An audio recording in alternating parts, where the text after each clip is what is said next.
6:07, let's go ahead and stand for the Pledge allegiance to the flag of the United States of America and to the republic for which it stands, one nation, under God, indivisible, with liberty and justice for all.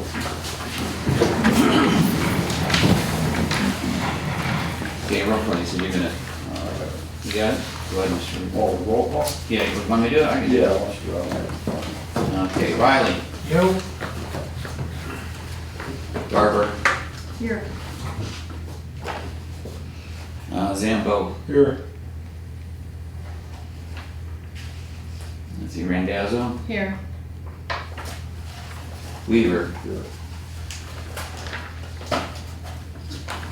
Ahern here. Wilson. Not present. And Warren. Here.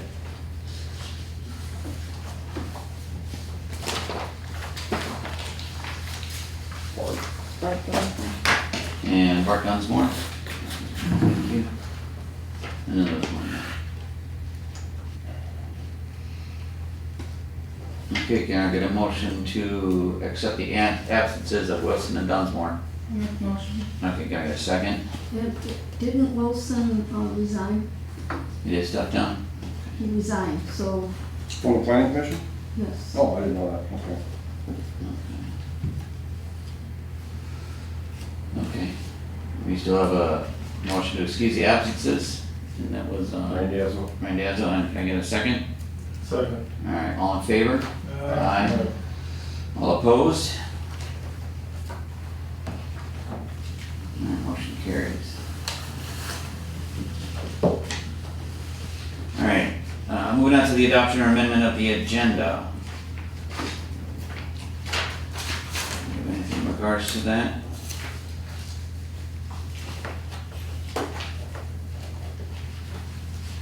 I'll move to adopt the agenda as presented.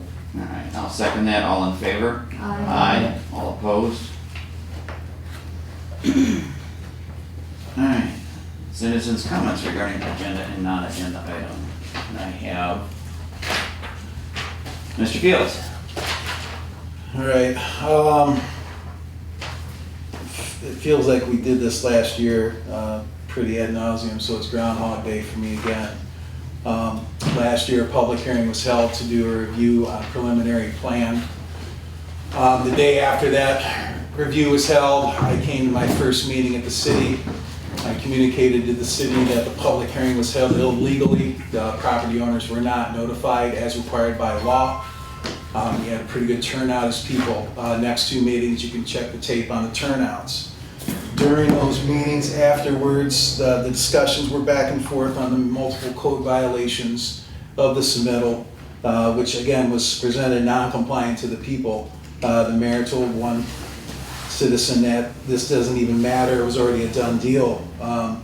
Again, the July meeting, the 60-day and day 90 preliminary plan review was brought up in July. The 60 and 90 days transpired, which would have negated that preliminary review. The site plan was found non-compliant, variances, front setbacks, side setbacks, rear setbacks, height max 25, length 125, among other issues with density going against the master plan, which revolts back to how it was changed to multifamily. From 2021, statewide had presented and worked with people at the city outside of public hearings and public meetings, and we're working actively on a multifamily addition to this. In our disclosures as homeowners, we bought site condos. Our condominium plan, which everybody's seen here, is complete for the 15 units. There's a detention pond, there's an association, all that. This builder is in violation, they've not turned this over, we're at 7 months on that. This has been brought up for a year now with the city, and the city, here we are back at square one, like nothing has happened. None of that's been brought up. It's Groundhog Day, we've done nothing wrong, we've sent out all our public hearings, we've done all this stuff, we've ran our website to the book, which we know not. You've seen a lot of communications, I've sent them back and forth to the city. So I'm pretty frustrated at this point that we're here doing this again, like this plan has been changed. In June, this planning commission reviewed the submitted site plan after it was brought back before with a heavy public engagement, and the site plan was pointed out by the planning commission to the builder that the front setbacks didn't meet 150/059. The 150/059 on the maximum side setback. All this information was written down, documented, and sent to the builder. They did not incorporate any of that into the recently submitted prints. You've gone past a 60-day prelim preview, you've gone past a 90-day prelim preview. This is all by your book of ordinances. Now, is the city gonna continue just ignoring their ordinances or enforcing what their law should be on this developer? Again, here we are again, a year later. I see nobody from the developer. There's not one person here. Mr. Wilson's not even here. And Mr. Wilson has actively been on the record working with them off hours to do things outside of the public's knowledge. Again, we're back at square one with this. We've already been through this. The site plan is not compliant. It's been communicated with them. They've not done anything with it.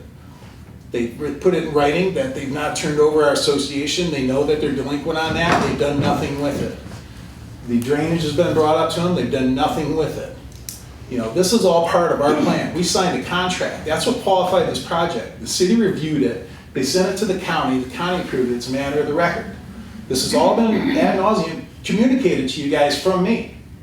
Now, I've kept my attorneys from going at the city in an act of good faith to get the city to help get their ducks in order on how they're dealing with this thing. And we've ignored all this non-compliancy. But here we are again, and you're making me regret not just coming in here with a flamethrower and an attorney and suing people. You know, is that what it's gonna take for you guys to realize this is the black and white? It's the black and white, it's on you, you've already voted on this. I don't know why you're doing this now. You know, but I guess it's a matter of who you're dealing with or how things were done, or, you know, you talk to people out on the street and all they say is it's just Memphis doing Memphis. Memphis is gonna do whatever they want. It doesn't matter what the law says. It doesn't matter what we think. That's just how Memphis is. It's a good old boys club. That's not right, guys. That's not right, especially when it's been put in writing in front of you multiple times. It's all part of the record. It's all part of the record. Listen to these things. You know, I'm a homeowner. I bought a new house up here, and this is what we're handed. And this is where I'm spending all my time. I spend more time coming into city meetings than some of the people that are appointed to the city council and these commissions. And to me, that's just ridiculous. And what am I? I'm a pariah because I keep bringing it up and coming up to you guys. So excuse me if I'm a little frustrated or I get emotional of it, but I got 14 other people that are in the same boat as me. We got houses, drainage isn't done, detention's not done, the city doesn't want to back us up, the neighbors are getting flooded, the city doesn't want to do anything about that. City said multiple times they're going to send their code guy out and look out at some of these deficiencies. They've not done that. We've sat here in these meetings and we bring these things to the developer, they don't show up. The one time the lawyer shows up, he comes in here and he just straight up lies to you. Just straight up lies to you. You know, it's double talk. It's all on the record. It's all there. It's all there. You can watch every minute, every video, everything. You know, so I do not get, I'm just to the point now where it's like, well, maybe I just miscalculated. Maybe my good faith, maybe shame on me. Shame on me for trusting you. Shame on me for trusting you. Shame on me for buying a house in Memphis. If this is what you're gonna do, and I go out there and talk to the people and that's how they feel, shame on you. Shame on you. It's not about a couple of businesses. It's not about a good old boys network. It's not about 20 or 30-year representatives on there. It's about the people that pay the taxes here. Thank you. Your time. It's only 5 minutes. Thanks, Jim. I don't have any other paperwork. So we're going to go ahead and move on to communications. We have no communications. Moving on to new business, statewide plan review submission. That's why we are here today. And Anne, we had a couple things going on with that. Yes, so I'll start off by saying, I guess my piece is where we were at from the last meeting. So I came from the last meeting and from reviewing what we had in front of us, my understanding was that this was a preliminary plan. So we were essentially starting over. At that point, the requirements to review the plan had not been met. We knew that they needed to, pay a specific amount of money to be able to review the plan, to get it to the attorney, to get it to the planner, to get it to the engineer, whoever it needed to go to. And from my understanding, that had not been done. So I had sat here at this meeting, I had asked some questions, I don't think were answered the way that they should have been, because after the meeting, and we had all decided that, okay, the requirements weren't met, we don't have to do anything with this until they do what they need to do. I had started doing a little bit more research. I had drafted a letter to the builders to say, listen, we're not touching this until you figure out, or until you meet the requirements that need to be met. And upon going through, years of stuff, I realized that there was a lot more communication about this plan than I had realized. It wasn't just, a year had gone by, they just hadn't submitted anything, and essentially it expired, and that's why we were restarting. There had been communication, so much so that the attorney for the builder sent an email in February saying we are submitting our final plan. So my decision at our last meeting was made off of believing that this was a preliminary plan. Now knowing that this is a final plan, I want to say that my opinion hasn't changed as far as what is going on here. I just think that we need to cover our bases as far as telling them why there are issues. Essentially, from the last plan that we had, not the one that was submitted in March 20th of 25, the one before that, it had gone to an engineer. The engineer did not review our ordinances, but they said, hey, everything looks like it's in compliance with the state law, so it's fine. And then they resubmit it where we said, hey, here's our ordinance violations. They resubmit the same exact plan from what I can tell. So the violations are still there. I would not recommend this to City Council to approve, knowing that there are violations. Honestly, I don't even want to tell them, go ahead, go talk to ZBA, because I don't think that this plan complies with our ordinances. So my reason for calling this today is I wanted to get this all on the same record of where we're at. I think there has been a lot of lost communication. I think we all might be on a different page. It very well could just be me. I'm hoping that's not the case. I'm hoping we're all kind of feeling the way that I'm feeling. But I do think that we need to get somewhere as far as getting an agreement. I want to go through the ordinances. We need to figure out a couple of things. One, this retention pond is a main concern of mine. And I am not trying to discredit anything you're saying, because I am trying to protect your opinion. I wholeheartedly believe that you bought a house and they're not doing what they're supposed to do. I think this retention pond is a big deal. Because if they said in phase 1, this is what we're going to do, and they're now trying to get past everything with phase 2, and they still haven't done phase 1, that should be a big indicator of how they're going to treat phase 2. I'm not confident that this builder will follow through with the things that they're supposed to do. So I think that there needs to be a hard pushback on things that they said they would do and they're not doing. I also think we can't just kind of shoo this through because we're, possibly fearing what this builder might do, as far as legally or whatever. If we are following our ordinances that they very much have access to, we aren't doing anything wrong. Where we are doing things wrong is if we are going to let everything slide just because we're either sick of it, it's been a year, we just don't want to deal with it. So if we're going to do things, we have to do it the proper way. So I think tonight we need to talk about this retention pond. It's already, some of my understanding, this was a phase 1 project. We need to talk about the ordinances that I do still think that they're in violation of. Kenny Dunbar and I have actually had a lot of communication about this because I know that he did a substantial amount of work, and he provided to me kind of a checklist, which was in our packet. And it kind of discusses like each step on things that should have been done. I think we can go through this right now and say how many things have not been met. Well, I think before we go through that, Right. there's other things that need to be addressed. Absolutely, absolutely. I'm just kind of talking about like why I'm here, why we're here tonight. So I guess what are your first things that need to be addressed? Well, being that I was not at the meeting last week or last month, and the fact that Larry Wilson did resign and proceeded to give me all of his stuff, which I think is is kind of sad that we're losing Larry Wilson because he's pretty much one of the only people that go through everything with a fine-tooth comb. And so that's going to be a major detriment to this committee. But anyway, I'm trying to go through all of what he has given me. He's gone and done background stuff.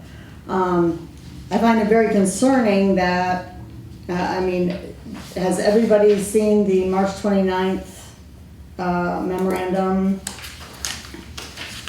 that Larry Wilson did regarding the statewide, the March 20th statewide application?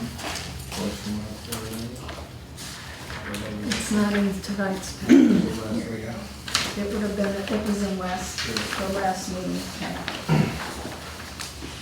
So one major thing that you're missing that you are probably not aware of, which you should be if you're talking to Kenny Dunbar, is that we had a meeting in February with our attorney, with statewide, with their attorney, because this had been kind of nothing done with since July of last year. Okay. They submitted, the planning commission had met, and they were actually going through, and I was on the planning commission at that time. They had met and were actually working up to change the ordinances, and then decided, no, this is not the direction that we want to do. But after that, nothing went back to the builder. So since July of last year, nothing went back to the builder. So when I came in, and then everybody's, the statewide's contacting Larry Wilson, he's contacting everybody. So we scheduled a meeting to get all the partner players involved, because it's unacceptable that it went that long with nothing going back to the builder. So we got everybody involved, and we went through and we informed them of all of the violations, the detention pond, the setbacks, the length of the buildings, and those are the main things that we talked about, okay? Did Kenny give you a copy of that?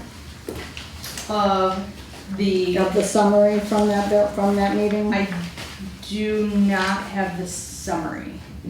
Okay, so that's what we kind of went over everything. In going through some of Larry Wilson's things, there is actually something in here which is very concerning to me, and I have not gotten a chance to get with this is back from 2021. The city inspector, Jeff Kern, has approved the site plan with one exception. He is requesting approval that a retention pond is not required for phase 1. I don't know if that was actually pushed through at that time. If that was pushed through at that time, then this is, We never absolved them of responsibility for detention pond, ever. but that was his recommendation, so I need to go back. We need to go back. He's incorrect in his recommendation.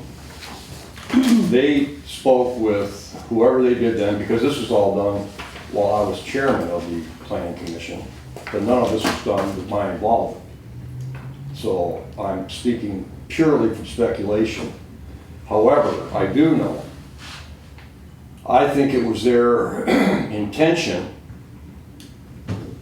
that they had to get a sign off on building the detention pond in regards to, does the county have jurisdiction over what statewide does with that detention pond? The answer to that question, no, because they are not within a prescribed distance of a county drain or a body of water.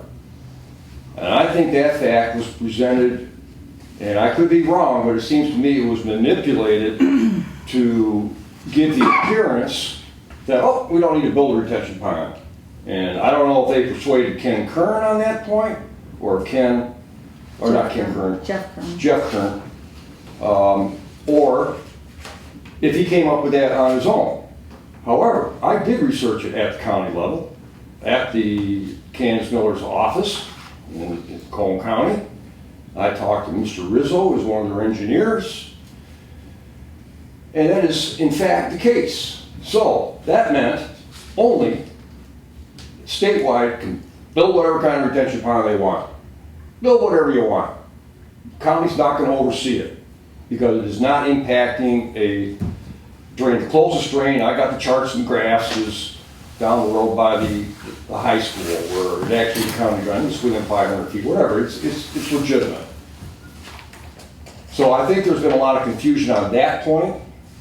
While I'm speaking on the subject, I did go to the Macomb County Condominium Planning Division. I looked at their prints, the original ones that were submitted, which are still the same. There's never been any amendments to them. I asked last time around, and nobody says there's been any. And on those prints, and I have documentation, I'm not bringing the whole stack here anymore. I've already done this several times. As built, the detention pond, I pointed that out in a council meeting. People on the city council, oh no, you don't have to just read it. Yellow highlighter, as built. And every condominium project is required to have a detention pond, to my Well, they knowledge. know they're required to have a detention. Well, I'm giving you the background. You're talking about whether they're absolving them of building a detention pond. I'm saying that is a ruse. That's code. I'm not saying it from building it just in phase one, that's what his recommendation was, that it was not But required. it's erroneous recommendation. It needed to be built. So, you know, it kind of was, look at this over here, we're gonna do it later on, and we're building over here. I don't know if we're gonna be there, build anything over there.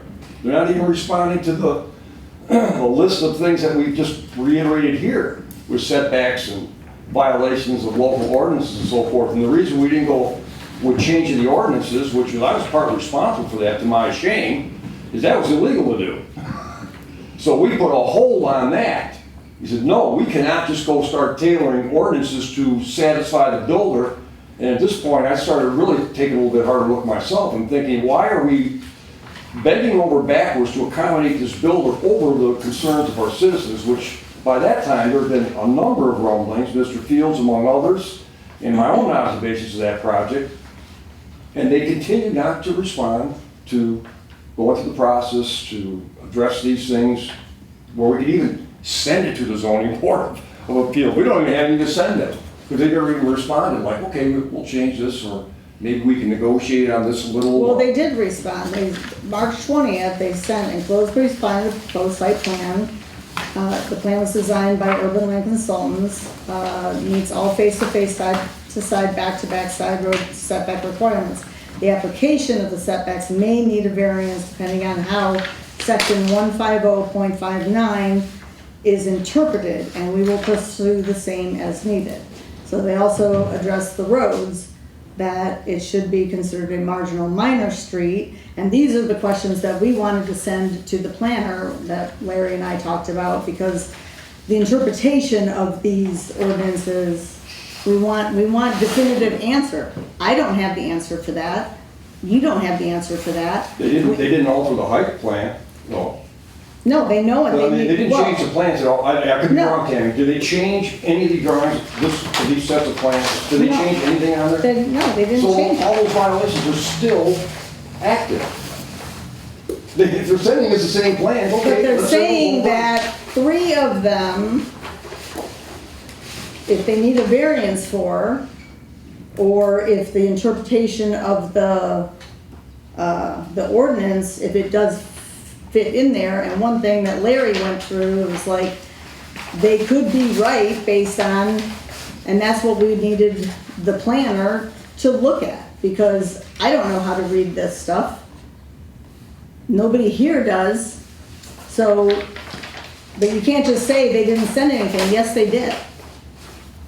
But, and you're not even addressing their questions, like, we need, you know, what is the interpretation of this ordinance? As far as their consultants are concerned, they're in compliance on all of these issues outside of the length of the buildings. Well, can we also, just for the sake of clarification, Tammy, we got phase 1. This is a continued phase. We need to separate those out. Now, one is a different issue from the other. Well, we And need in to find addition, out they've if we can't renamed- even separate those out, because they were submitted as a phase 1, phase 2 project, No, it from the wasn't. beginning, No, it wasn't. from the If beginning. if it was, then they're missing those plans at the county office. It was not. It was submitted as an expandable condominium project. Expandable, saying that in the future, they may choose to develop that remaining 8.3 acres. There's no plan submitted for that. They brought these in as a phase 2, and meanwhile, they've renamed that to Memphis Village, I think, or something. So they're almost trying to disassociate, to my mind, any connection between phase 1 that was built and that they contractually undertook obligations to complete as they filed. Well, I can't even call this phase 2 anymore. It's not phase 2 of what they're doing. They've renamed it totally. So there's another point that needs to be clarified. So I'm trying to focus in on, what do I do for these homeowners? What do we do to get this? We need to clean that up first, in my opinion. I mean, we can do more than one thing at a time, I realize, but to me, my attention is on that right now. I don't want to pick apart anymore this phase 2 stuff.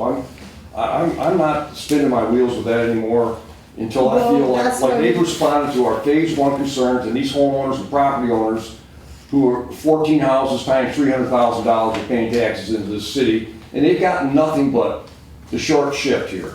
And it's time that we just made a stand, be very clear on these very few, there's only 3 or 4 points here. And, okay, maybe we're a little fog of war on both sides here, but just respond to them, for them. Let's see what, let's get that done. This just cannot go on like this. One more meeting. And I had no problems responding, which I had, like I said, I had like drafted a letter, kind of sent to everybody. That was before I realized, I think, that I was off in my thinking, or maybe the page that we were all on. So that's why I did not send it, and I wanted to have this meeting before I just start sending out things that very well could make me look stupid. I agree, I do think that we have to focus on making sure phase 1 is completely done before we move on to the next.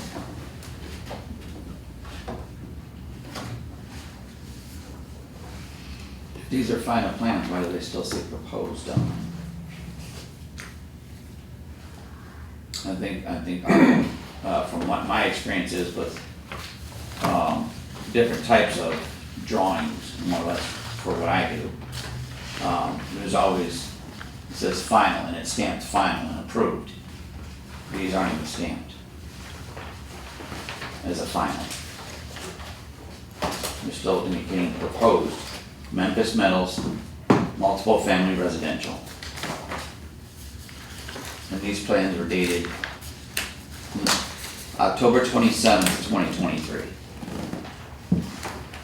And if they said that they submitted these as final, I don't see the changes. Buildings 13 through 16 are still 126.25 feet. And our ordinance stands at 125 feet. So, and we told them that these buildings were too long. Yes? Alright, so we know, I mean, I can read plans a little bit, I know where the ends are, though. But Again, we got different designs for that detention pond too. They're not the same on all the points. I got 3 different designs for that I've seen through my stack of paperwork. right, So how can I even verify, and again, I don't even want to spend my time on phase 2. I would like to take it apart eventually, but right now, I Well, just don't. here's my worry, and I understand not wanting to get into it with phase 2, but if this was a preliminary plan, and here's what I'm worried about. If they submitted this as a preliminary plan, we obviously have 60 days according to, our ordinance and existing state law, that you have 60 days to review the preliminary plan. Whether or not we're considering it a preliminary plan or a final plan, I think we still need to follow that 60 days. Even if we say, like, we're not even accepting this at all, I still want to have an answer to them within a reasonable amount of time, because I don't want this to happen where, July to now, whenever, that's what I'm trying to Well, avoid. that's why we scheduled the meeting back in February, because it had gone on too long. We're trying to get everybody on the same page. So they took what we told them was the non-compliance issues. They took it back and were to resubmit. They resubmitted really the same plans, but with these, stating that a variance may be required for the height if they're going by different things. So their drawings saying that the building height is based on, not the top peak, but other things. So, we're saying it's 25 feet and going by their height is 30 feet at the top peak. So is that really, a big deal anyway? But Well, and I know our ordinance say though that we would go off of what the attorney interprets. So I don't know if like sending you a planner would do us any good, because the ordinance says that it's up to the attorney, what the attorney interprets. I think we made the point too, for this stage too, still hasn't been a check deposit so that we can review this, put our engineers on, put our lawyers on. They're supposed to be paying for all this, to be not the city of Memphis, not us going over here trying to. they paid everything Not for phase two. anything that has gone to BMJ and stuff, they have paid. That's phase one. But see, again, we're mixing these two things, but we have not received any check for the review of a phase two project, nor any formal application request from the city for a phase two project that I'm working. Do we have a formal application now? I've asked about that many times, and I actually sketched one out. Yeah. I think when this is That's all dying said on and the done, line somewhere out there too. I think when this is all said and done, there's a couple things that need to be addressed that way, is the things we can do about, like a fee schedule and stuff like that, but that's a problem for another day, so. Yeah. But, hold on, let me find the, So January 21st, BMJ, this is all for the roadway, sidewalk, garages, everything. And that's for phase two, and that was paid. So any money that has had to come out regarding this has been paid For phase one. for phase two. Pass that down to Amber, please. For BMJ, this is right here, it's BMJ talking about the right-of-way, roadway width, sidewalks, everything.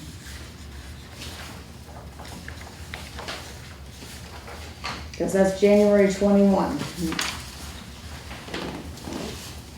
and I guess, So you can't really say, we're gonna stop, and then now you have to pay $10,000. and that's my thinking on it as well, is if we're already into this, I don't know how we're gonna back up and say, wait. I know that we've done this now back and forth, but now you owe us 10 grand. That was one of the reasons I held off on sending my letter as well, is because it sounds like this has been resubmitted. So, I do agree that way. Obviously, I do think that they need to be billed for absolutely everything. I mean, when we call a special meeting, they need to pay a fee for that as well. Nothing should be free. But I do know it says, I'm trying to find it, I actually just need to search. It does say that when there's any questions to any of the ordinances, we need to rely on the city's attorney. So I do think that Mr. Francis should probably review the statutes, and I guess if he is the one saying like, best send it to a planner, then I think we take his word, because then we are, ultimately complying with the ordinance.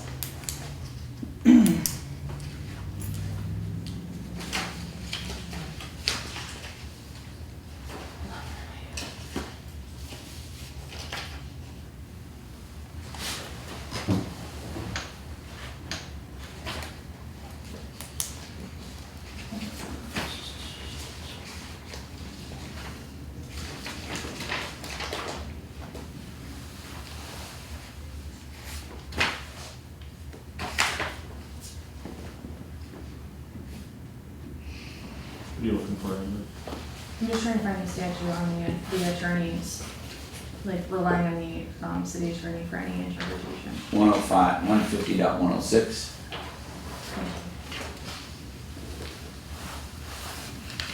150.106, interpretation by city legal counsel. Is that the one that you're looking for? Yeah.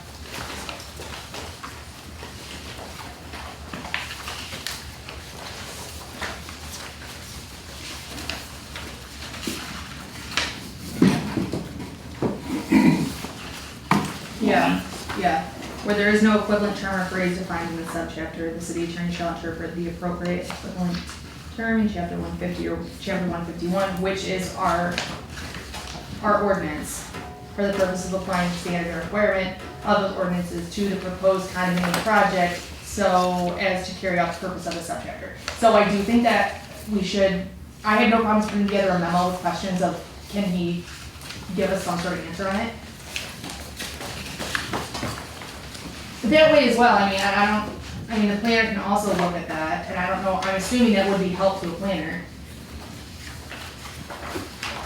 In the general discussion too, there was a 7-point letter drafted, which I drafted, sent to Mr. Francis, incorporating among other things, the pond, shooting the, verifying the swales, elevations, executing a homeowner's agreement.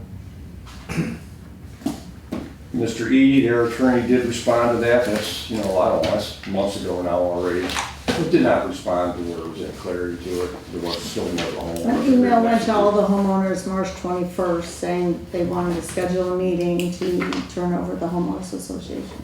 They said before the holidays, they're gonna do it shortly after the holidays too. But I mean, these issues, again, going back to numbers, phase 1, we did communicate to them that these were concerns that we just need to work out. And quite honestly and upfrontly, we want to work with you, but what do how do you respond to this? What we got back was really a response that was no response. Still nothing. And that's been the pattern. Nothing went to That's them been the after pattern every July. time. So when we sat down in February, we went through the issues, and this is what we got back. So I have no problem getting with you, Amber, and going through each of these, sending these to the attorney so we can get a definitive answer from him. And we can draft a response to them stating, this is acceptable, this is not. This requires a variance, and because each one has has something that, the building height, the vertical distance measured from the established grade to the highest point of the roof surface for flat roofs to deck line. It's stuff that I don't understand, but, are they measuring from the peak, or are they measuring it from the bottom of the base of the roof? I don't want to say the gable, because it's on the gable. Thank you. Well, again, if we have our engineers shooting the Thank you. elevations, that would be a good place to start. Just because again, I'm not quite understanding the logic about how they're determining how high the peak of the roof is. And another one of the fundamental things is, are those monuments, those pins that are stuck in the ground, that they are basing all of their excavations on, are they accurate? That would be a good starting point. That would be something I would just ask BMJ to do, right off the chute, just to make sure that's right. I can't trust, I'm a Reagan guy, trust but verify as far as that philosophy goes. And without that, it just seems like we get into all these little rabbit trails and everyone issues, but it always comes back to, why haven't you built upon it? Why haven't you executed a homeowners agreement? Simple stuff. And if we've messed up on and we have a certain amount of responsibility because we haven't done this before with condos in the city. I've said many times, can't we just call a timeout and start over? Okay, let's look at it. It's not like we're gonna try to pick their pocket. I'm willing to even, negotiate that or waive certain things, but we got a list of ordinances. Okay, let's sit down across the table with each other, check, not check. And there's been no willingness to do that. Isn't that what happened in February? Yeah, that is what happened in February. It already happened. 2 months ago. He was there. Well, it didn't advance any of the issues. So why does it need to be done again? I think it's gonna come down to, listen, they've listened to it over and over again, here's the issues that we're having. Right. If they're not changing them or really making an effort other than, well, we're just gonna get the variance.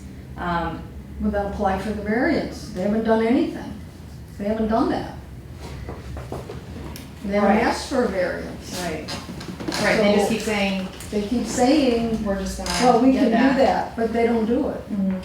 So isn't it time for them to step up and start applying for variances? Well, they said they need to know if the variance is in fact necessary. Well, yes, it's absolutely. Yes. Necessary. I guess the question would come, I mean, I guess that gets into a city council, if it would even be approved with the variance. The variance is absolutely, will have to go to CBA. That has to be resolved there. Right. In fact, it says it in our code, before the city council can give a final okay or approval, those issues have to be resolved Right, at the zoning board of right. appeals. Correct. Separate issue though, again, where's the homeowners agreement? Where is the Right. detention pond? I think, That's part of the package. well, I think what we can do, where we should start is address the first issues. We need phase one to be complete.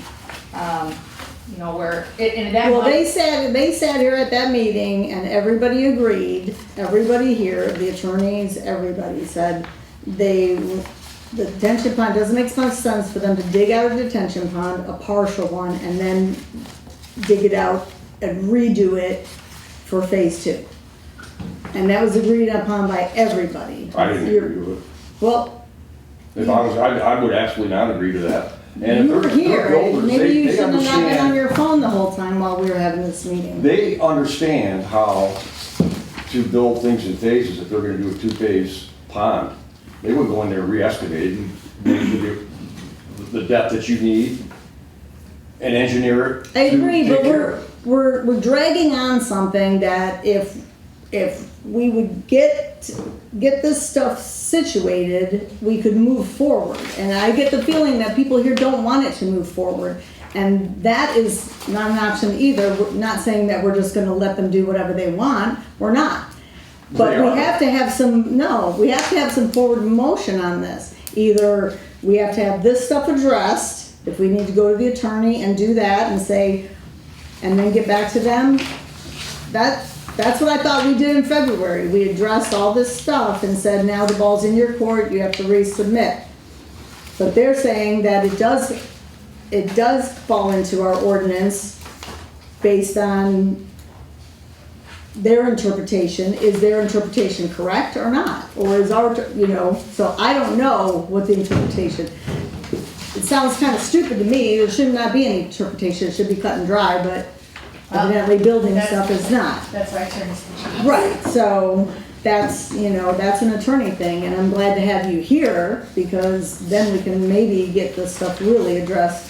Well, I just think that there's a couple moving parts that have to happen. One, I do think that we need to, back our people, and say, here's the issues that we have with phase one.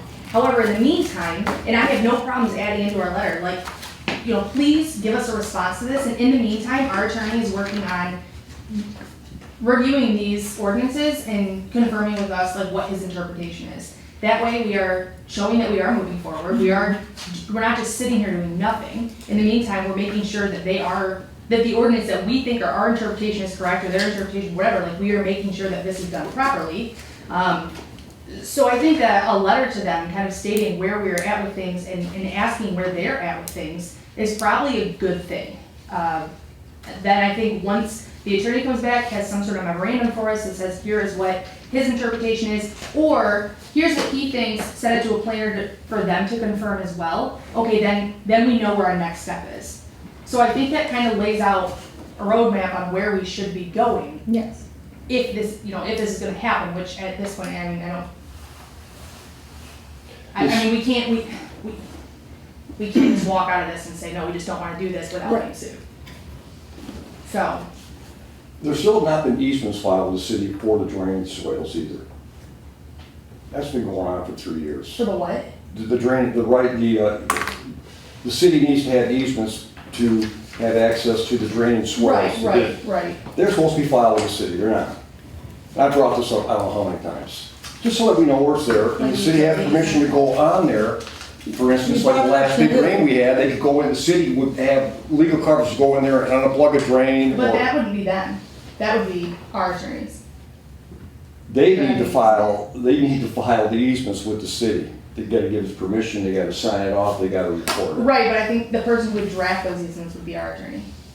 Our city attorney. Yeah, I don't know, Amber, but I know they have not filed them. And we've been asking them to do that many times. That's something that I would wanna check with, Al Francis about, because I think he would be the one to draft those.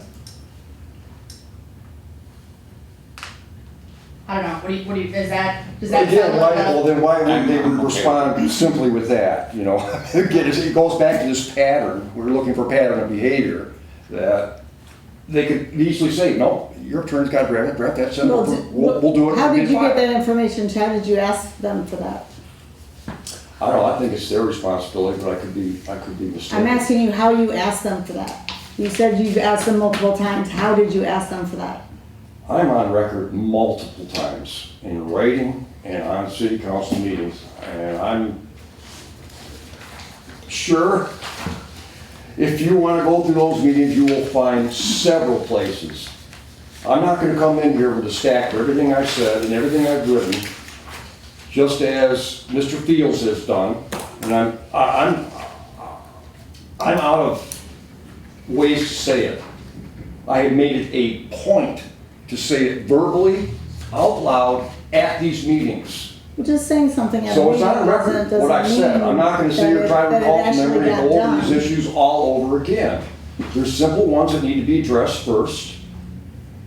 And I would like to get their response to that. That's, my position today, right now. I wanna know about the easements, I wanna know about the building upon, what's your plan, when you expect to get that done. They have not even pulled a soil erosion permit to start digging the plan, which Mr. Rizzo, the engineer at Public Works Office, said is necessary. So they haven't even done that. So they don't have any intention of doing it. That's what that tells me. They have not done that. And I want to see these people have a homeowners agreement so that they have the legal means to have this community and I people know that speak they in were one voice. contacted March 21st.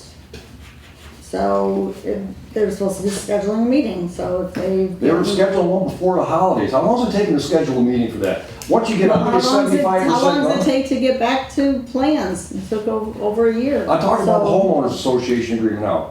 That's, again, another one of the many, And I many just pieces of said, they of were parts. reached out to on March 21st, so that is, contact was made on that. So they should be scheduling a meeting, that's, No, on March 21st, the attorney sent a letter to the property owners saying that they knew that they were delinquent and they haven't turned over the homeowner station, that they're late, that they would like to set up a meeting in the next 2 to 3 months, which expands the lateness of their meeting.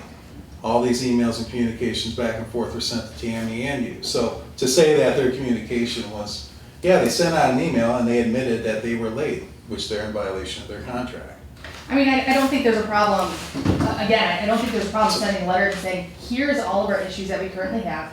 In the meantime, here's what we were doing. So that way, again, we are showing, a lot of this, you guys, comes down to like a give and a get. So where we're at is here's what we need done, here's what we are doing. So we're not out here just like doing nothing. But in order for us to do what you want us to do, you need to do what we're asking you to do. absolutely. So I do think that this letter, But we need to have a clear, plan on what needs to happen, because just coming to a meeting saying, well, we've asked about this and asked about that, well, then those are outstanding items that should be on, it should be on our agenda. If those are outstanding items that we need to find out, then, I mean, I can have a letter sent out tomorrow. I can do that. Do you wanna work with Shouldn't a Tammy? letter from the planning commission be sent by your attorney? Pardon? Your communication from the planning commission, shouldn't it be sent by your attorney? I it would specifically, definitely go through the attorney. Eric asked for that to be sent to the attorney. Yeah, I mean, I Yes, guess. that went through. I'm just asking. Yeah, I made a point. At first you saw, you don't have to do that. I says, no, we do. We need to have this officially sent to our attorney. And so those 7 points, which was, again, several months ago, I'm not sitting up memorizing dates and keeping the files in front of me all the time. That was sent to the attorney for that specific reason, to document it. I mean, I don't, and I guess this is a question like conflict, but, you know, obviously, yeah, I do think the attorney needs to be involved, and kind of get his blessing. But essentially, if he's included, it's not like we're having some ex parte communication without the attorney completely. If it's an email or it's a letter that is also sent to his office, with his approval, I don't think it's the worst thing ever. But it wouldn't go out without his review. Like, I do think that it could be signed by somebody on here. If you draft it, I could probably sign it so we could submit it. And Well, then, well, I would CC get it drafted and sent to Mr. Francis for him to say, yes, this looks good, then we'll have it printed on, you know, like Memphis letterhead. Memphis And letterhead. then it could go out, but, and this would have to be quick, I mean, like, I want this done by Friday. Now, Mr. Francis is a busy guy, so if he can review it, cool, I mean, You're gonna compose this letter? yeah, I have no problems doing that. And then you're authorizing her to, and then you're authorizing Oh, I will her. be, we'll You- go over the. And you want to, keep in touch with Tammy in regards to that, Absolutely. and then whatever I need to sign, Yeah, just send me a message, or Tammy can send me a message, and I'll hit up City Hall to make any. I will send signatures it, I will send it necessary. to everyone, so everybody can review it to see like what this Right. letter's gonna say. Okay. And I actually don't have your email, so I'll have to get it from you. I'll go too. Perfect. But I think that's where we're at. So first thing is this letter needs to go out. Second thing is I will get a list of questions. Our questions are going to be of these ordinances that they say, here is what, you know, we think is going to work. We need him to review that. We need him to put together some sort of memo to say whether or not he agrees that this is his interpretation.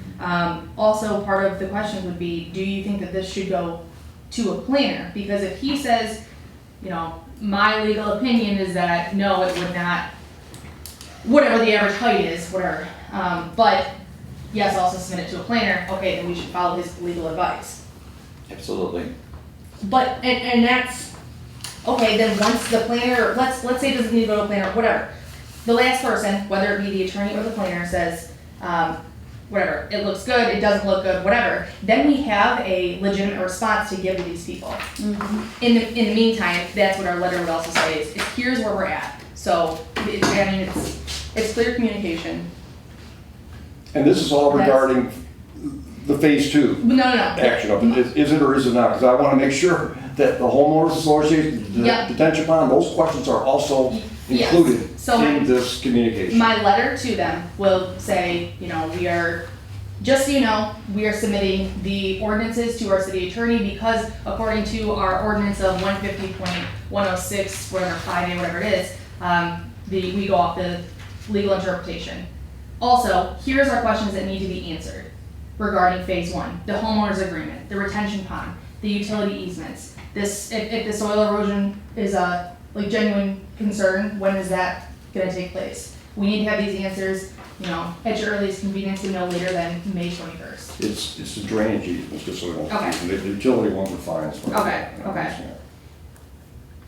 I really, if they were gonna hold off on this drainage pond until phase 2, I mean, these guys are dealing with drainage now. Well, why is the plan to wait when they're dealing with the yards getting flooded out right now? And that's what I don't love either, is obviously people are suffering because this hasn't happened. So whether or not they needed to, you know, dig half one, just for the people to be able to use their property and then come in and then, you know, finish the rest of it, you gotta do what you gotta do. You know, you sold people a very expensive house for Memphis, and for people to not be able to use their property, that's a detriment. I think the really sad thing is, and not to discredit you guys that bought the new places, but there's people that live there, that have lived there for a long time, and they're being put out really bad. And that's really sad to me. They've been longtime citizens, I know that they've been here a long time, and their yard's getting flooded out, and they can't use their own property, and they're paying taxes to use it. That's, to me, that's sad, and we owe it to them to make sure that that pond gets dug and that their yard isn't flooded out and can be used the whole time. Absolutely. Yeah, I think it's just one of those things in business is sometimes you just gotta do something that sucks. And you know, if that be the same thing twice, building half the pond and then building the rest of the pond, sometimes you just have to do something, because you promise people that you would do something.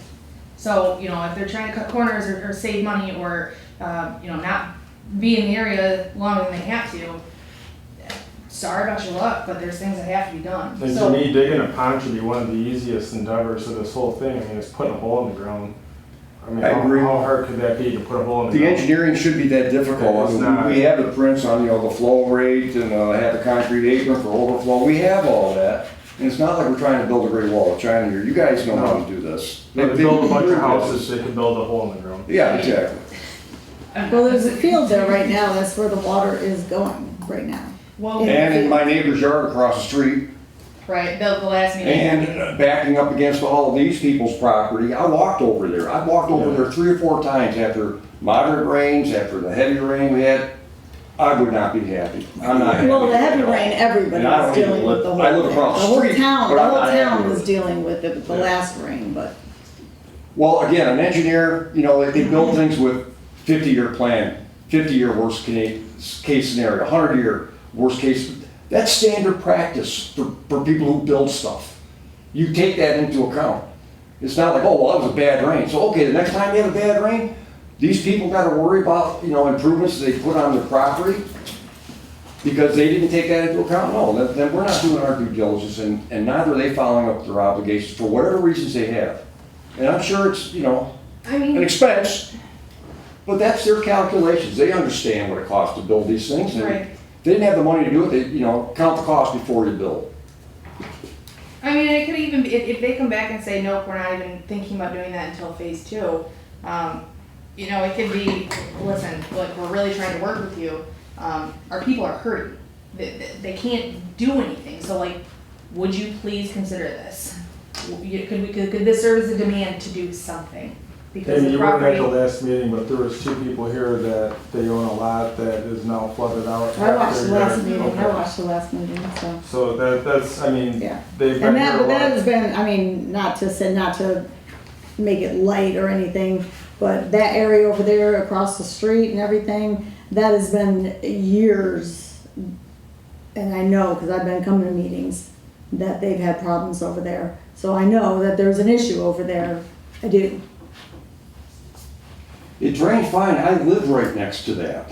I've watched that piece of land for 25 years, and it is not draining the same. I'm not saying, I'm saying that I know that there's been a problem over there across the street and all other places, so, You mean on the south side of Pratt?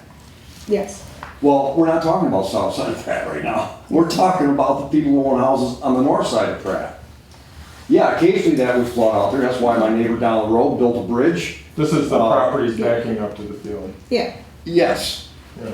So, yeah, everybody's aware of that. Yeah. But I'm telling you, I'm looking across, I look out my front window over there. I see it. It's interesting to me. I'm an old-time landscaper and environmental type of guy.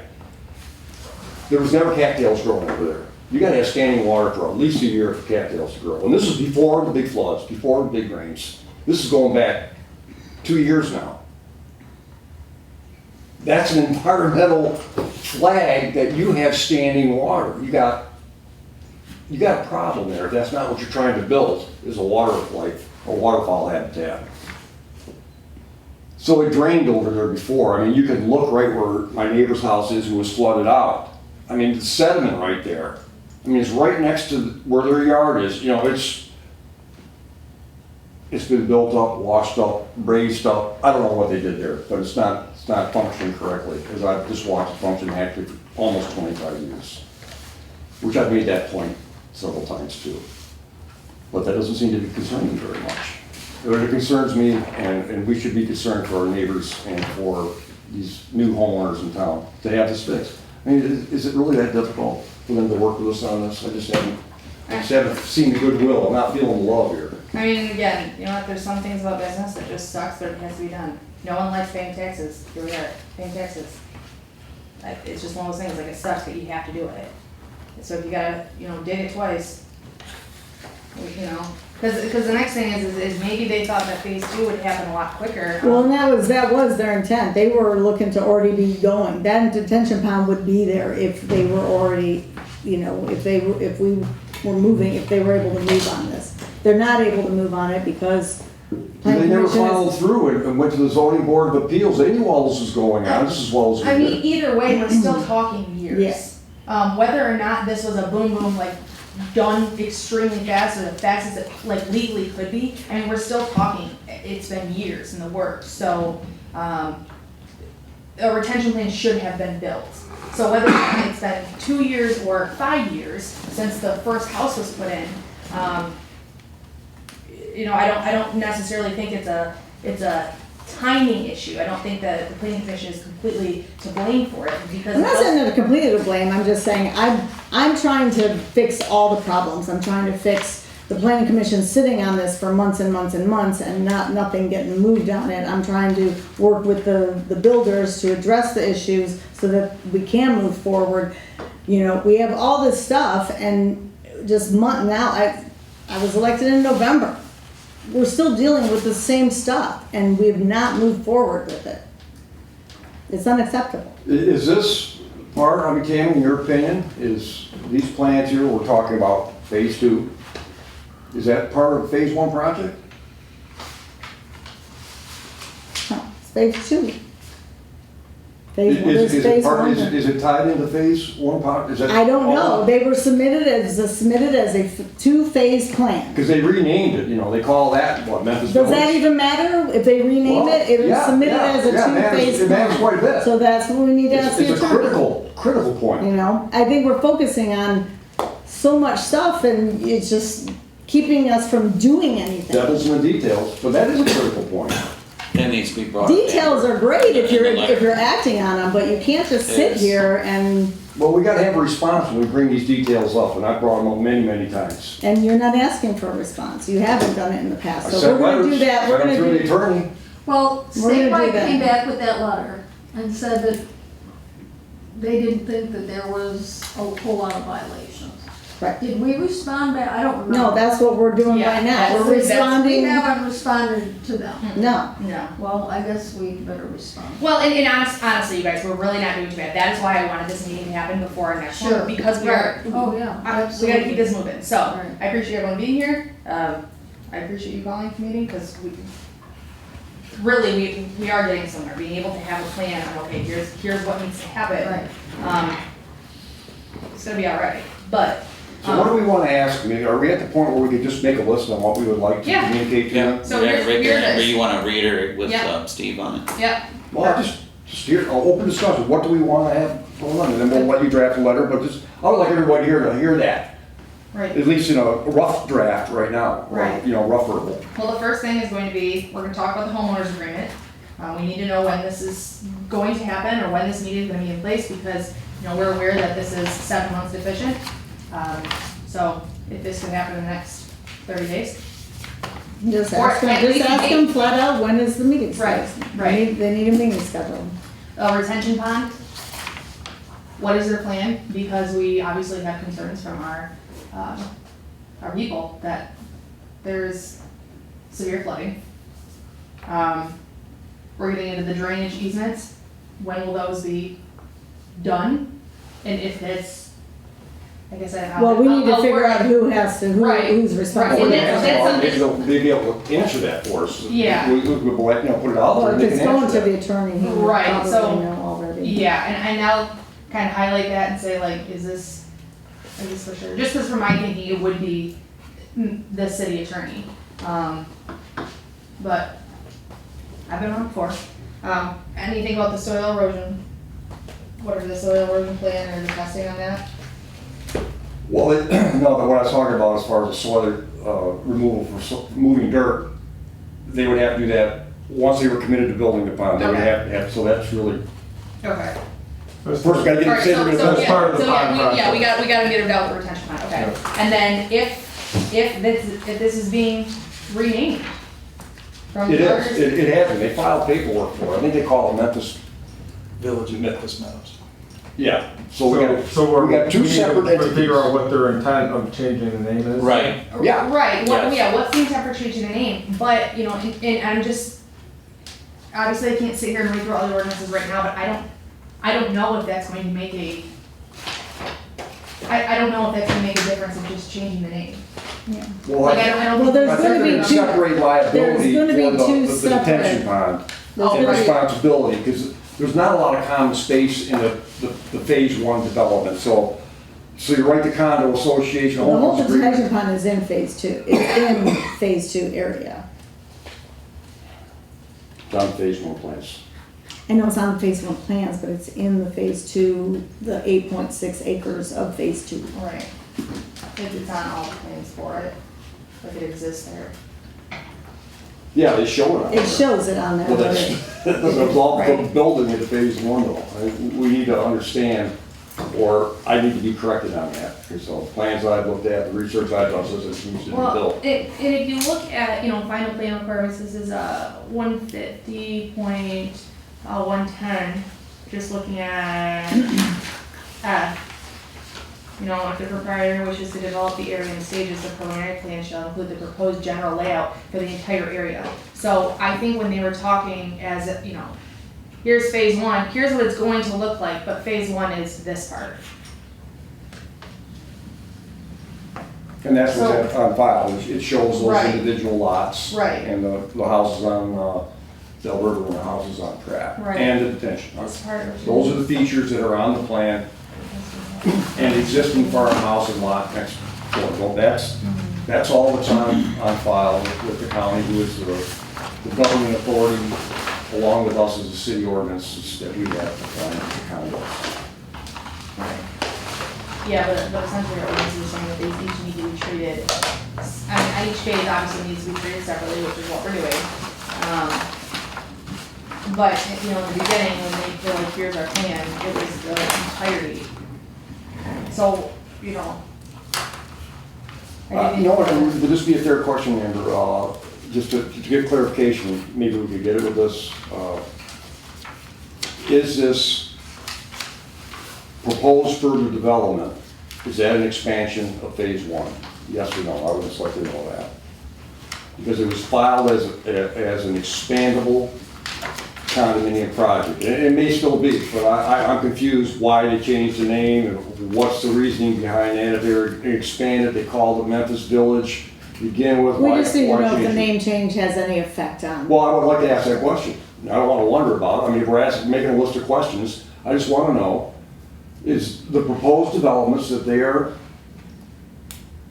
wanting to go forward with, is that part of the expandable condominium plan that they filed originally? Is it part of the expansion of the project? Or is it a separate build? It's not a hard question to ask them. I mean, you know, I'm not trying to get anybody's back up. I'm just trying to get information that I can understand.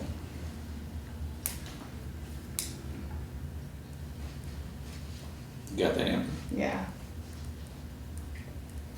You made a mention of starting the pond for the phase one, but there was also mention that it's only part of phase two.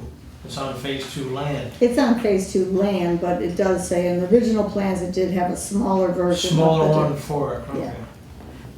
And the phase two shows it expanded, bigger, to accommodate all So the yeah, stuff. we're kind of. Right, well, which I think is a pretty good argument that, hey, listen, at one point this was half the size, therefore build half of it, and hopefully that would give you guys some relief to your property. And then come in and, When was the first unit put in, just out of curiosity? what, like 2016? I was away No, at it was- school. No, 2023. it wasn't, 2023 it was submitted in The first one, okay. 2021. That's when the first house went in? Mhm. They started building in 2022. First house was lot number one, which Man, is guys, next I'm door. getting old. Okay. I thought I was away at school. This Time is. goes by fast when you get older. And Man. And they rezoned the back to multiple use instead of R1. Yeah, It was supposed to be all R1. right. But that was, That's what we were sold as. all houses, no condos, no I apartments. wish I'd have known that, because I voted in favor of that. That's why I regret that. That's why the master deed and the condominium association is important to review with the attorney. Go ahead, Tammy, you had something, is that? No, we're talking. Oh, She just wants me to shut up. No, I don't know if we should for this one. I'm My trying to get meeting's through everything, correctly. make sure we get everything done. Thanks, Jim. Okay, anything else we need to add on there? Thoughts? Submittable plans for the zoning variances, and we're gonna address that too, if they need to act on those. Well, I do want some confirmation of whether or not these are, you know, cause this says preliminary approval. So are these the, I want confirmation of whether or not this is their preliminary or this is their final, because the attorney's, email from February says this is our final. I mean, again, I don't think it's gonna make a huge difference, I just wanna know where they believe they are Let's at. ask them that. No. Absolutely. Are these the final plans? That's it, Right. because what I'm showing here, like I said, it still says proposed, no changes have been made within our, no, I don't think, the ZBA was even contacted in regards to any variances. No, there's nothing wrong with it. They have not submitted any variances because they're asking for clarification on the ordinances. Right. Okay, and that's what we'll have, Yeah. our attorney, Yep. clarification on those ordinances. You got a number on that plan that you can use to identify, so we're always talking about the same thing? And does that number have a revision? Should have one in the long corner, yeah. I don't, let's see here, additions and or revisions, does not, 7/11/24 says update setbacks. That's what I show. So job number 210-120-8900, date 10/27/2023, scale 1 inch to 50 feet, drawn DKZ, check PGS, sheet 1 of 3. And I see sheet 1 of 3, sheet 1 of 2, sheet 3 of 3, so, okay. Do we have a copy of another print they sent before that? This is the only one that was That's given the to only me, one? along with the one that you have down there, which has the same identical, where it says date, July 11th, 2024, update setbacks by PS, that's all it says. So we have a print that was given to us prior to these, The correct? conceptual was, the ones where we saw the conceptual, So take a look at those, see what number they have, and the revision. those See what I the do not have a revisions are. copy of, but they should be on file. Verify that the revisions were actually done from the previous one they gave us. The only And they revisions didn't I've just seen change done the is, title. all it said is update setbacks. So if the setbacks were supposed to be a minimum of 20 feet, from what I understand from the prints going around, I see the 20-foot setback, and some were at 20, 23, 25. But the length of the buildings are still over what our ordinance is, from what I understand from the prints. I said, I'm not an architect. I Was there can't a take question these too off about site. Go ahead. a 4-unit versus a 5-unit? Wasn't that one of the questions? There was a suggestion of reducing it to 10. No, in your ordinance. I don't believe so. I would have to, So you can have 5-unit buildings? There's no establishment in the ordinance. It's just the length. yeah, Well, it just in regards to says- the length. Go ahead, Amber. It says units, over 2-bedroom units, 4 units in a minimum floor area of 600 square feet plus 150 square feet for each room in excess of 4 rooms permitted in a 2-bedroom unit. 4 units. Right.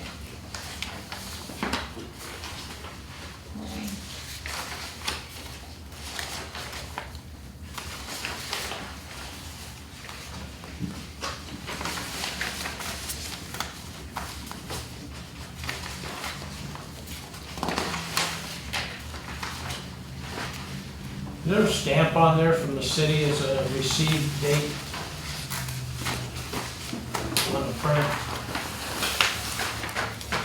Zambo has a same one that I did. Could be on the front page, received, city of Memphis, yada, yada, date, I'm looking. maybe. I see a state of Michigan stamp licensed professional engineer on this site plan. From the city of Memphis, anything from I the don't city show of any stamp by the city. I don't see anything to say what time they received it. Doesn't show a date received.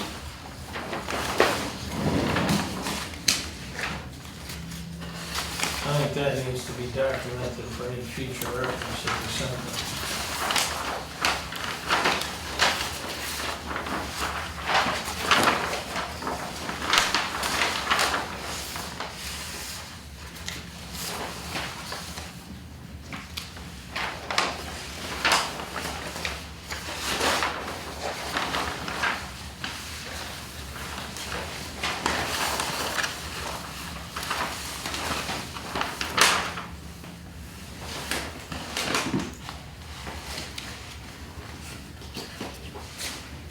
What else you got, Amber? Nothing, I'm just reviewing the, you know, what the ordinance say as far as the conceptual, the preliminary, and then the final. Another question I would like to ask them if they're putting forward this document is, are they ready for their final construction audit review? That's part of our ordinance too. Yeah, well, because it says as far as the, We gotta review what they've done, it's, you know, it's almost complete, except for the items that we've noted. so it says, for the preliminary plan review, the timeframe for the preliminary plan shall be approximately 60 days. In this phase, the planning commission shall review the overall plan for the site, including the basic road and unit configuration that consists of the plan with regard to all applicable provisions of the city ordinance and master plan. It shall be the duty of the city clerk to send a written notice to all owners of the adjoining land as to the time and place for preliminary plan review, meeting, and where the plan documents can be viewed. By the end of the plan review period, the planning commission shall submit to the applicant in writing either notice that preliminary review has been completed or a list of items remaining to be addressed or denial. And city council is not required to review the plan, obviously we do that. Then it says with the final plans, which, you know, is part of one of our questions, the name, address, and telephone number of all the following, the all persons, firm, corporation with an ownership interest in the land of the condominium project shall be located and developed together with a description of the nature of each entity's interest. All engineer, attorney, architects, planners, registered land surveyors associated with the project, developer, proprietor, or condominium project. If that's all notice that has to be given to them, the legal description of the land with the appropriate tax identification number, there's just all the documents that they need. You know, it has to set out what the number of condominiums there'll be, so.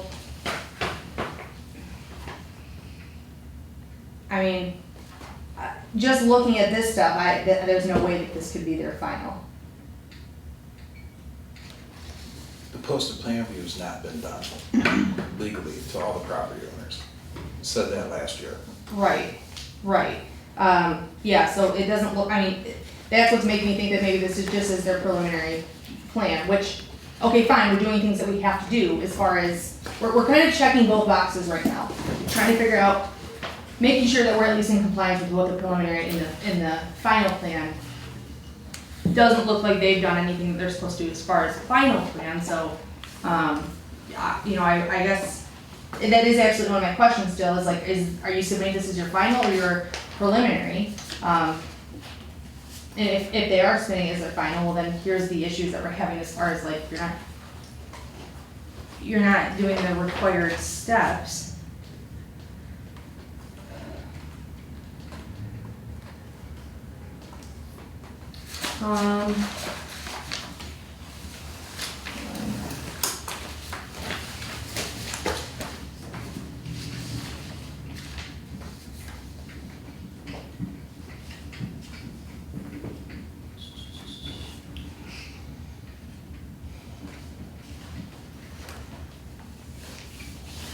Either way, our final plan, we also have 60 days.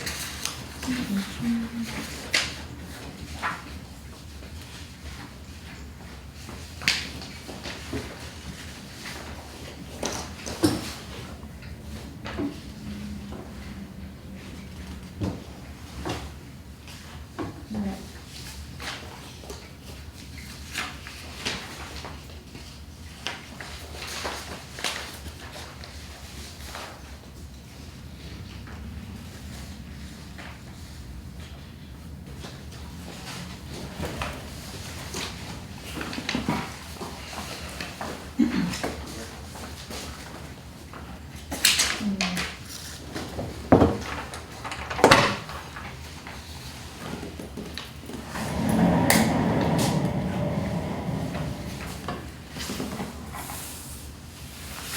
The final plan shall conform substantially with the preliminary plan as it existed at the conclusion of the preliminary plan review process. Meaning they can go through and just change the entire thing.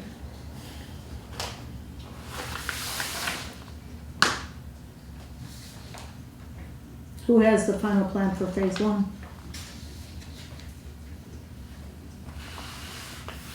Would that be, I don't have it. We don't, it should be on file with the city. I would assume that's where it's at. Let's see.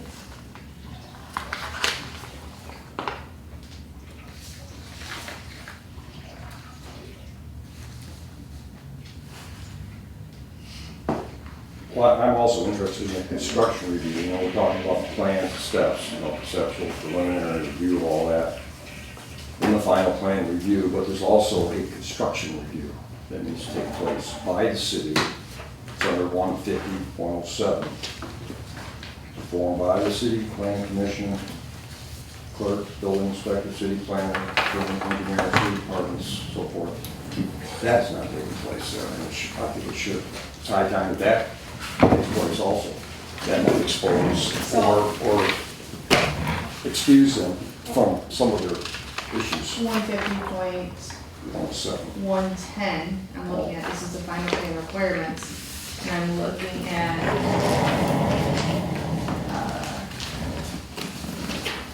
G8, talks about the soil and sediment permit. Must be obtained if earth is to be disturbed within 500 feet of a river, a drain, or a natural water course. That was what absolved them from having Macomb County supervise the construction. Right, right. So they're on their own, I mean- you know, however, they can build it however they want. They don't need to have the county involved. Right. Yeah, they're not in the They just need to do the engineering correctly and build it.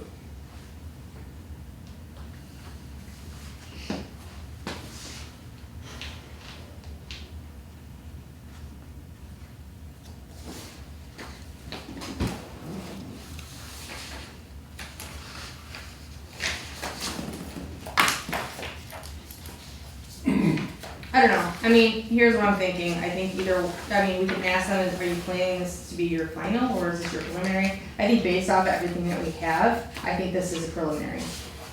Just because looking at the required elements for a final plan, they haven't been met. So that's what makes me think this is preliminary, which isn't a terrible thing, because, okay, now we know where we're at, that this was a resubmission from February meeting. Progress. Yeah, we need to know what the as is. Well, but I think the good thing is, I mean, if we have 60 days, so this was submitted on March 20th of 25, so we're looking at May 20th. So we're what, 31 days into it right now. In my opinion, I think that's plenty enough time to get a letter to them, at least stating where we're at, and in the same breath, get our questions over to the attorney, and I think that, Anna would have a memo back to us long before 30 days is Within a up. couple of weeks.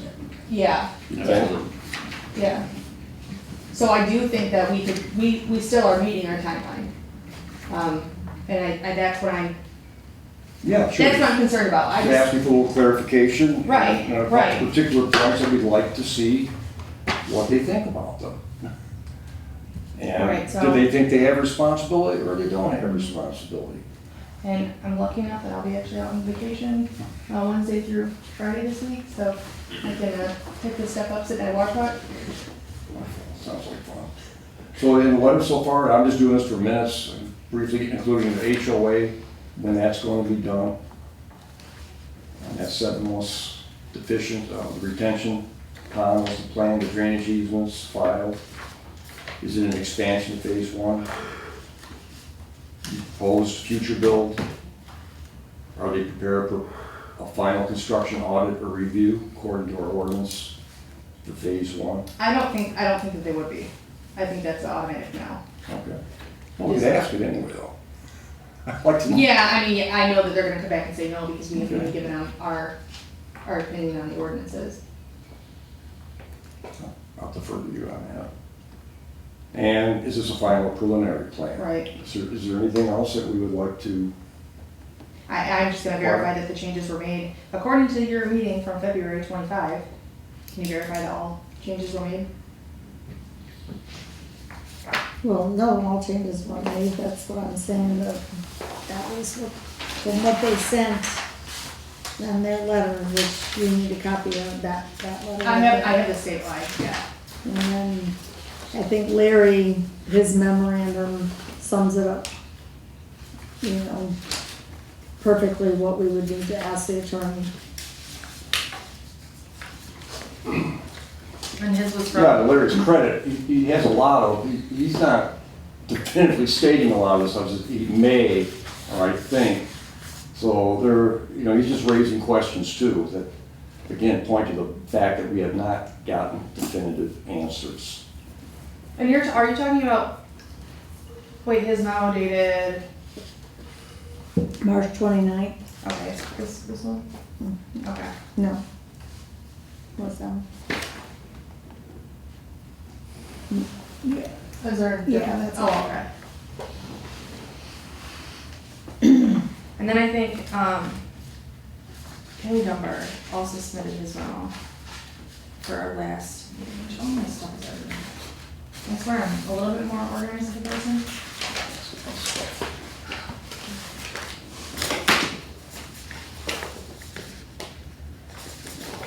The planning commission resolution, is that what you're talking about? No, that he sent to me just so we could look at and kind of have like a guideline on things that, check off the box when we decided they were met or not met. He last meeting, he gave his memo. I just had like 3 copies of them. Well, I'm mixing up your Sorry. your ordinances. It might be. Here it is. Perfect, yeah. And so this was his, here, I have an extra copy, did you see that?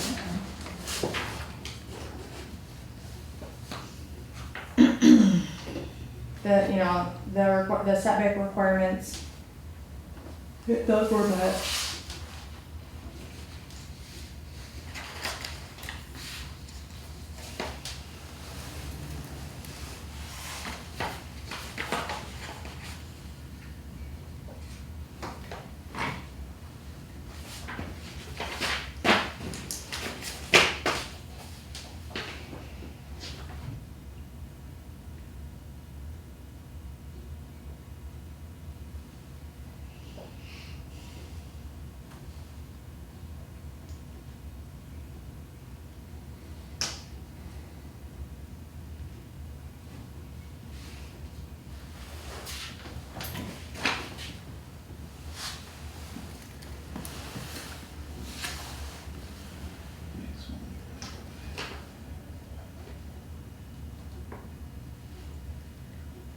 Yeah, still has changed. No, that's what I'm saying, well, here, see, front. 125. Reverse.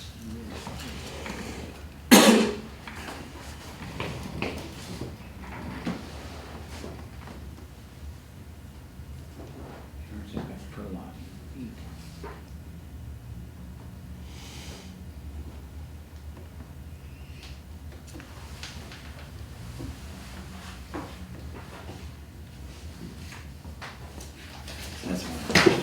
probably how this goes. From 25.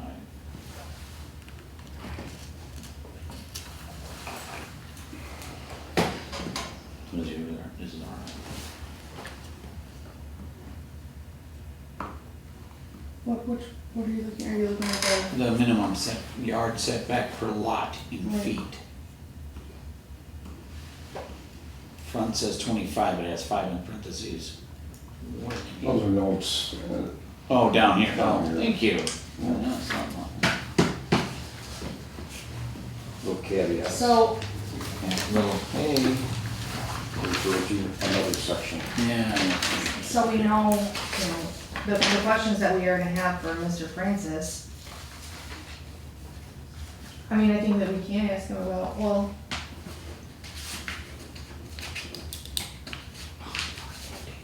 Well, you're covering that, aren't you, if we're saying according to the meeting on 225 or changes made to the plans? Or is that what we're- oh, no, I wanna ask him about our like, what ordinances we're gonna have him, do a memo on. that we're proposing that we're in violation of? Yeah, yeah, because like in the letter, from statewide, they say, we need this interpretation, here's our question. So we need to give them some sort of answer, and that's why I think we need to. Well, that's coming right off of that page one, that's got a lot of them, the setbacks and the height, I don't know, it's not the page. 150.059. Yeah, and I'll look for the statewide one. Yeah, a lot of these are gonna be right on here, Andrew. Here's the maximum height of structures from multiple, and then all the setback stuff, and then some of these little caveats here for, 5 was this on the next page, I looked at this last couple days ago. yeah. So it's mostly right out of that ordinance, but for the ZBA stuff, for them to determine that. Each side yard should be increased by 1 foot for each 10 feet or part thereof, 40 feet in overall dimension along the adjoining lot line. In order to preserve the open character of the district, structures shall be limited in length to 125 feet. And I'd be real happy to have a plan at the appropriate time. In terms of that, we've talked about that, 50 times. I think I understand it, but again, that's one of those things, we get to the point, the planner can look at that, they can distill that down very rapidly for us. I think it's just if you're over, every 10 feet you go over, if you're 10 foot 1 inch, you gotta add another foot of side yard, basically. Well, and that, like I said, the ordinance says that we're supposed to rely on the city attorney's interpretation, so I want it to go to him first. At least, I'm down with this is that. me just talking. I'd rather it go to him first and then him send us. Oh, yeah, that's what I said, at the appropriate Yeah. time, yeah, Right, I'm not right. getting ahead of him, no, not at all. Right. So, I guess, what's that ordinance? Can you read it off to me? What you're looking at right now? That's all part of Oh, 150.059. And then we're going on subsection 5. B5B is building the building setbacks. Okay. Perfect. Oh, very good. Okay.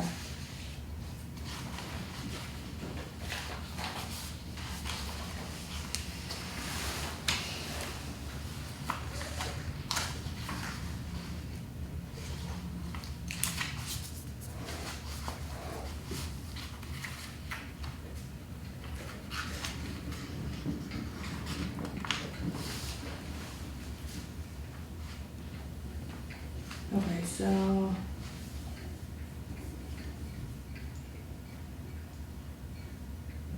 See, here's what I don't love about this, is where it says, that they're kind of giving their own interpretation of things, like this marginal minor street. This is where I'm like, no, we need to be able to rely on our attorney.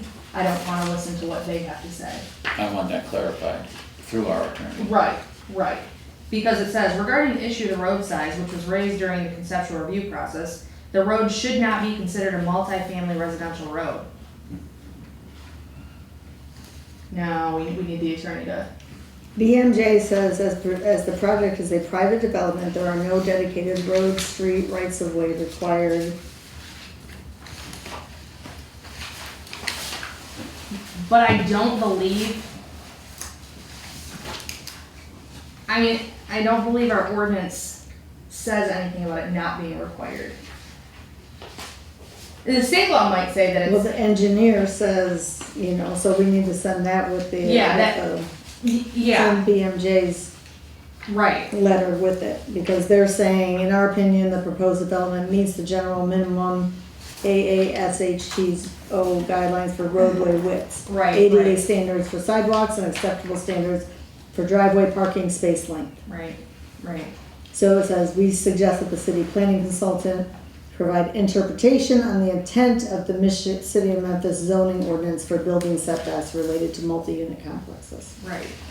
So that needs to go with the attorney, to the attorney. And I believe that would be 150.117 streets. All streets and their contents shall be constructed to standards identified and defined by the city and shall require the formal approval of the city engineer.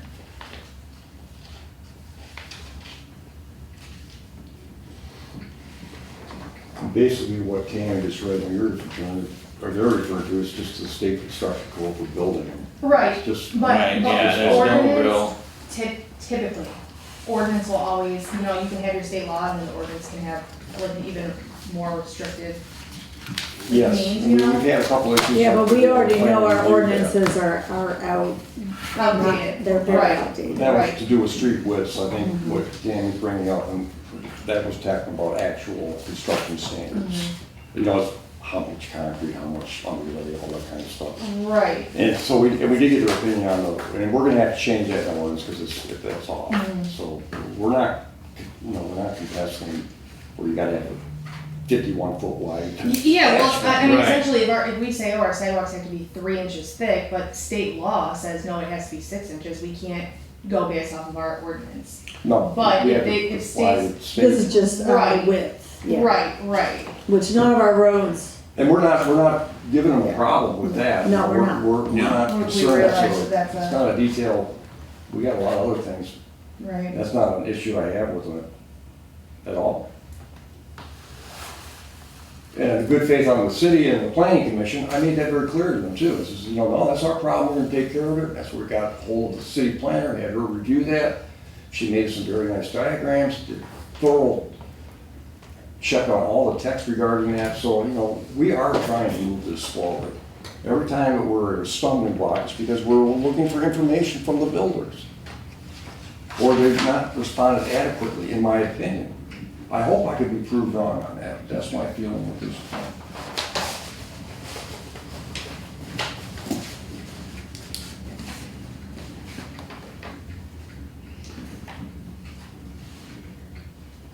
Got that all?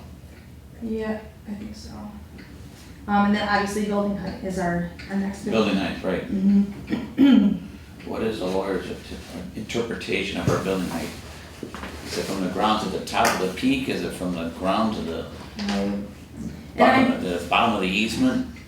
I'm sure, The cross brace? did you know if Mr. Francis got this letter? I'm assuming he did, but. I'm assuming he did, but it doesn't say. Okay. Yeah, you think you would have CC on the bottom of that? The CC is just me in the file.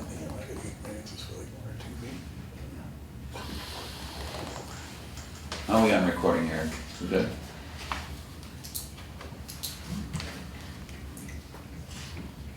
I'll let you know. Perfect. Okay,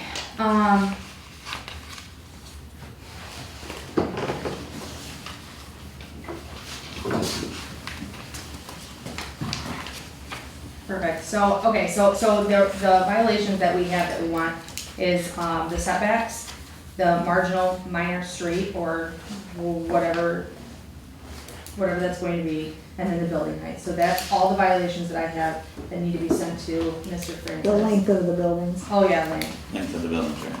the length of the floor, that's. Building 125. 13, 14, 15, and 16, which is there parcel IDs on those? I don't believe so.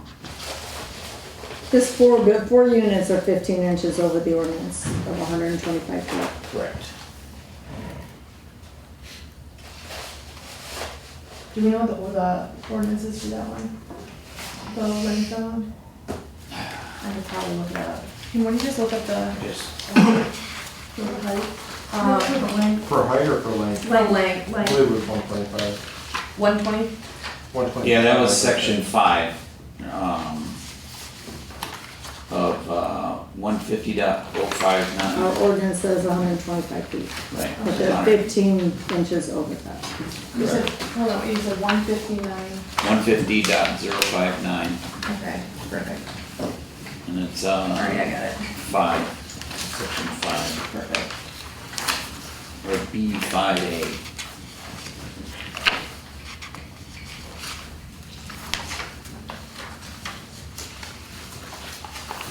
Alright. Alright, so we actually have. Gosh, I can't spell it.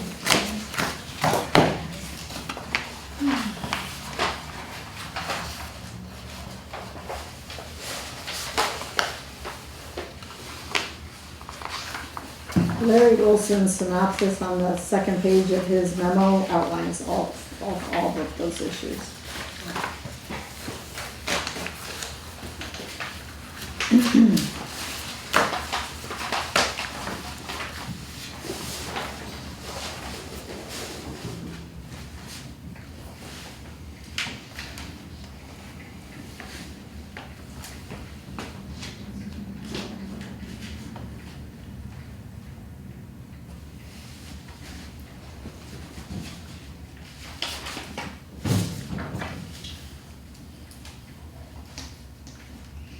Okay.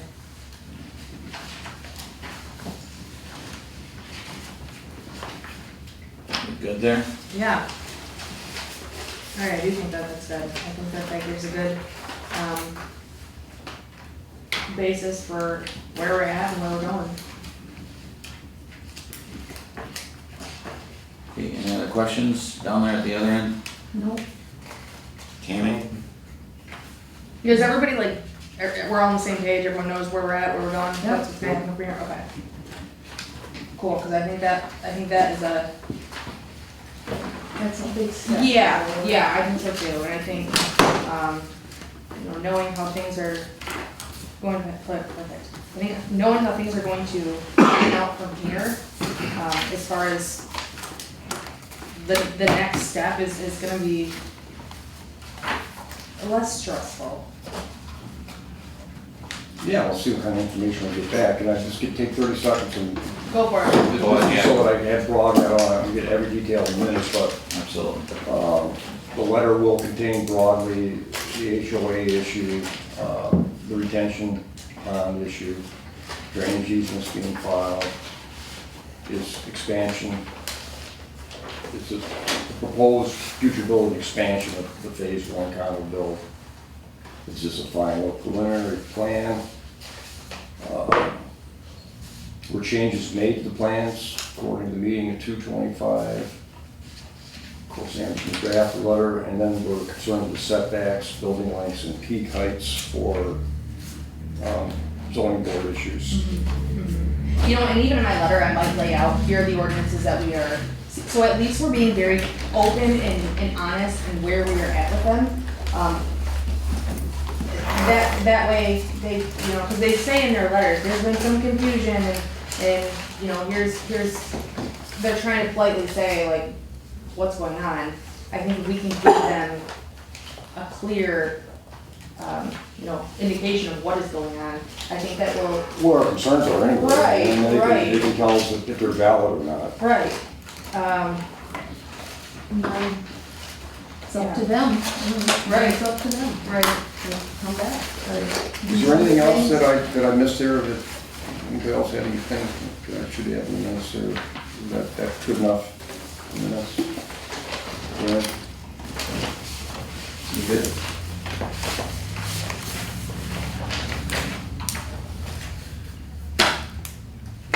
That draining, the access to the drain that you want, what'd you call that, draining? Drain easement. Easement? Is there gonna be any conflict with the homeowners association as to who's responsible for it? Why do we need an easement? Are they responsible for it?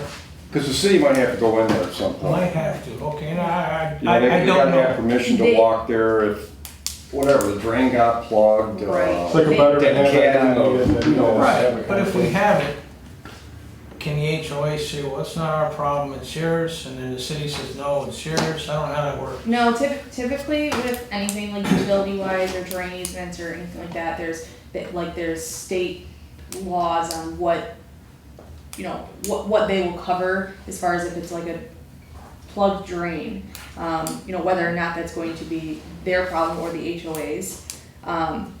You know, like an HOA might have something to do with like the trash cleanup around it, but Right. they're not gonna deal with, you know, a collapsed part of the drain 60 feet in, you know? So that's usually, I think, laid out in ordinances and state law.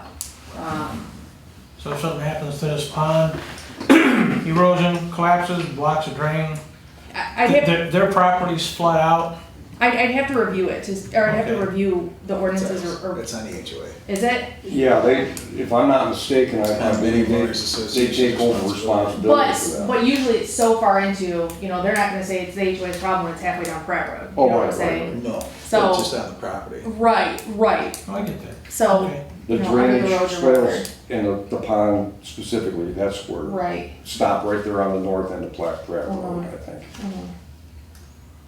Yeah, but usually easements are put in for everything. I mean, I we don't we know have for one up in sewer our and cabin. water. Yeah, sewer and Right. water makes a lot of sense, because the city runs all that. Yeah.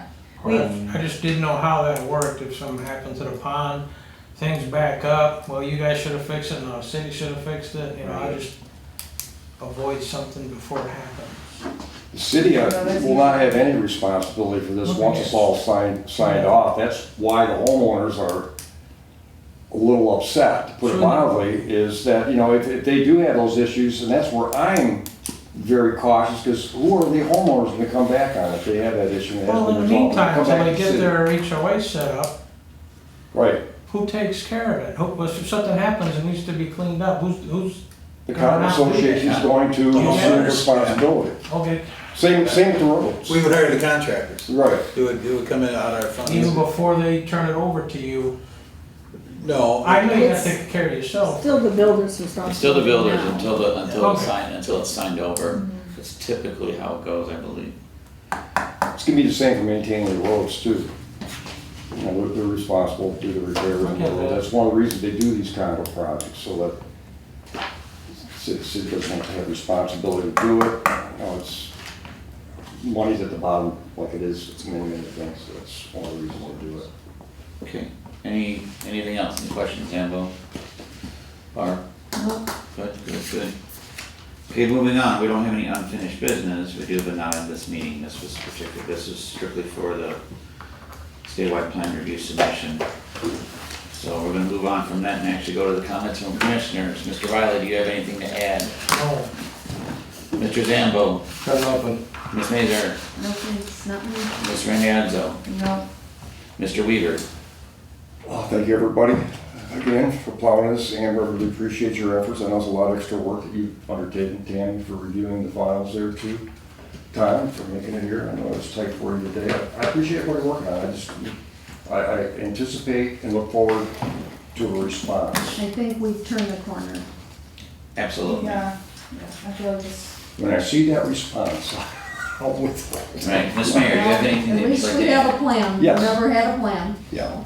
I would like to thank everybody for taking the time out to come here today. I know it was kind of a rough thing, but I thank our residents for coming. Your input is always valuable, that's why you're here. Try to take those and actually work with what you give us to come up with some type of a solution somewhere, at least move forward on it. Mr. Schneider, thank you for taking the video and the audio. We appreciate that every time you come in. I know I don't say it enough. You're welcome. But everybody, I do like, I said, thank you everybody for your time. And I think this is a very cordial meeting this time. I think we got a lot done. Moving, I think we're now able to move forward and we'll see what the next one brings. Yeah, I feel good about it, guys. All right, let's see, do we get a motion to adjourn? I know we adjourned. Okay, can I get a second? Second, Mr. Zambo, and first by Ms. Neighbor. All right, meeting adjourned at 7:56.